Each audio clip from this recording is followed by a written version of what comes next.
when I'm selling to small and medium businesses, right, they are oftentimes not very interested about this type of strategic interaction all the time, right? They're pretty tactical.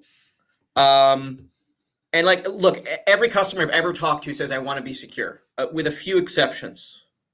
Everyone says, I want to be secure. They want assurances that they're secure. They want you to like nod your head and say, yes, they're secure. But to actually sit down and sort of like open the kimono, right, and let you like map their risk, they've got to have some kind of motivation. I really feel like there's a gap in the market.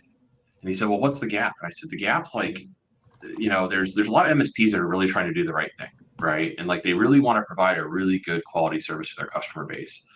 But you're asking now in the compliance world for an MSP who's a highly technical firm with a lot of engineering resources on staff to take those people and turn them into legal people, right? Because now we're talking about statutory requirements. And you're saying, okay, I want you to interpret something legally and turn it into an IT requirement or an IT solution. We said next generation or next level compliance manager, right? And this is part of that, like as an MSP, you have to level up your interaction with the client too. And when I say that, I mean, like, it's not touch points. There's a lot of, I don't want to say a lot. We'll say there's a good amount of MSPs that may be in the business of, hey, I send somebody out or we talk to the client when they need something or they call me, right? Or I talk to them when I know they need a technology refresh. Kind of change the mindset on that and turn it into more of a proactive approach. Like the client's going to come to you and tell you their needs, and they'll start to tell you where they're suffering in their business operations or the stuff coming up, the deeper you build your relationship with them. And so a lot of our perspective on it is really build that relationship, spend the time getting to know the client. Here's the thing, people like to do business with people they know. And they're going to be more honest and open with people they know. And then once they trust you, you can actually do the work you need to do. And the best part about that is the work you need to do with them is actually going to build that trust even bigger, right? And even stronger.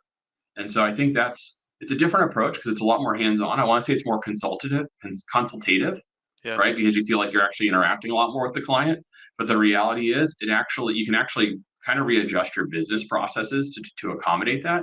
Yeah. Because you don't have to worry about when am I going to sell the next thing to the client. They're just going to come to you and tell you they need something. They're going to say, hey, I have this coming up in a year. How can you help me get there?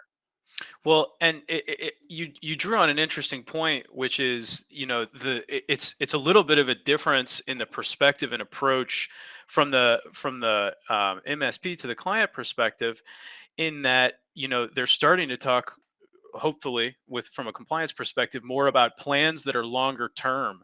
And that puts you in a position where you're helping them guide their business in a way, and that's a really important thing to small and medium-sized business owners. And I can tell you from firsthand experience, they may not have enough time in their day to be thinking about the long-term plans because there's a million things to do to run a business successfully. You're making the argument for me that, when you say, hey, have these discussions with your customers in advance, right? I'm a big believer in regular business alignment calls with customers. I think QBR is a funny term because I don't think it needs to be quarterly. But have those regular business reviews, not technology reviews, with your client. Very important. Spend at least a few minutes in that review on compliance. If you don't know about compliance, figure out how to know about compliance. It can be overwhelming to say, well, I don't know what rules apply to a car dealership. Google is your friend, but there are other tools out there. There are other resources out there.